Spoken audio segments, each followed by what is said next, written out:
सबसे पहले तो ना इस कमेंट के लिए दिल से थैंक यू। आपका हर सजेशन मेरे लिए तो बहुत इम्पोर्टेंट है। और हाँ, आपने बिल्कुल सही कहा, इतिहास ना सिर्फ एक नाम तक तो सीमित नहीं हो सकता। इसलिए आज से हम शुरू कर रहे हैं एक ऐसी सीरीज जहाँ पे हम जानेंगे उन वीरों के बारे में, उन वीरों की कहानी जानेंगे जिन्हें अक्सर सिर्फ एक लाइन में समेट दिया जाता है या फिर एक बैटल तक ही सीमित कर दिया जाता है। और इसकी शुरुआत हम करेंगे पृथ्वीराज चौहान से।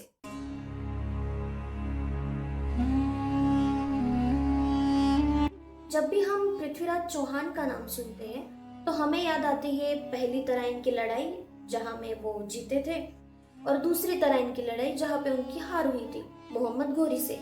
और फिर क्या, कहानी खत्म। लेकिन क्या सच में उनकी पहचान सिर्फ दो बैटल्स तक ही सीमित थी? क्या एक सम्राट जिसने उत्तर भारत पर शासन किया, जिसके वीरता के गीत आज भी गाए जाते हैं, उसे हम सिर्फ एक हार से याद रखेंगे? बिल्कुल भी नहीं। तो आज हम जानेंगे उनकी पूरी कहानी, शुरुआत से लेकर आखिरी तीर तक। साल था लगभग 1166।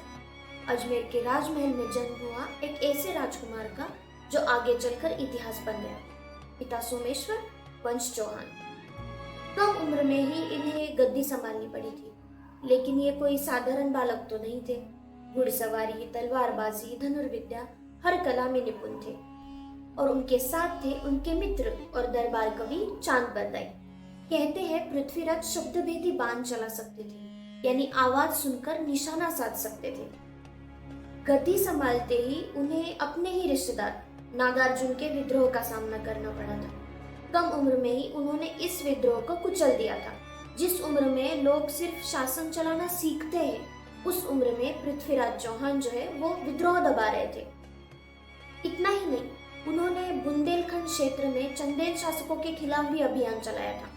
यह वही क्षेत्र था जहां अल्लाउदल जैसे वीरों की गाथाएं प्रचलित हैं। इतिहास और लोक कथाएं यहाँ बहुत मिलती हैं। लेकिन इससे यह साबित होता है कि पृथ्वीराज चौहान उत्तर भारत में अपना शासन जमा रहे थे। धीरे धीरे अजमेर और दिल्ली दोनों पर उनका नियंत्रण हो गया था। उत्तर भारत का एक शक्तिशाली सम्राट उभर चुका था। लेकिन इतिहास ना सिर्फ तलवारों से नहीं बनता, कभी कभी प्रेम भी इतिहास की दिशा बदल देता है। कन्नौज की राजकुमारी संयोगिता और उनके पिता जयचंद। जयचंद और पृथ्वीराज के बीच पहले से ही राजनीतिक प्रतिद्वंद्विता थी। सत्ता, प्रतिष्ठा, अहंकार तीनों टकरा रहे थे। कहा जाता है कि संयोगिता ने बचपन से ही पृथ्वीराज की वीरता की कथाएं सुनी थी, रणभूमि की कहानियां, शौर्य के गीत, और धीरे धीरे अनदेखा प्रेम जन्म लेने लगा। लेकिन जयचंद को यह बिल्कुल भी स्वीकार नहीं था। उन्होंने कन्नौज में भव्य स्वयंवर आयोजित किया। संपूर्ण भारत के सभी राजाओं को निमंत्रण दिया गया। सिर्फ एक नाम जिसे जानबूझकर छोड़ दिया गया, वो थे पृथ्वीराज।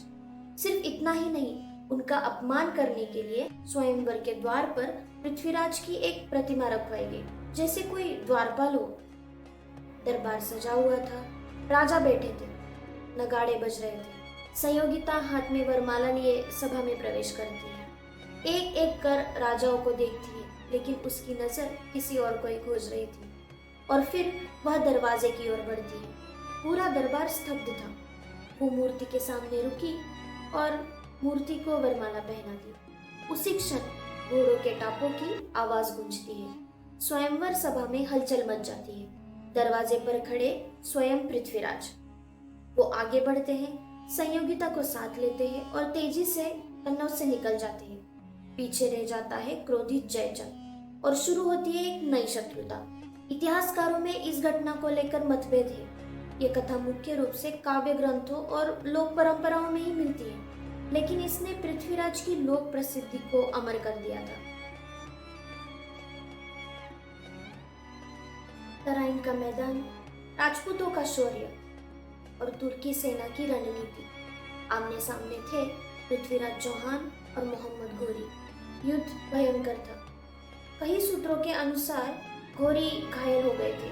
कुछ कथाओं में उन्हें बंदी भी बना लिया गया था। कहा जाता है पृथ्वीराज ने उन्हें जीवन दान दिया था।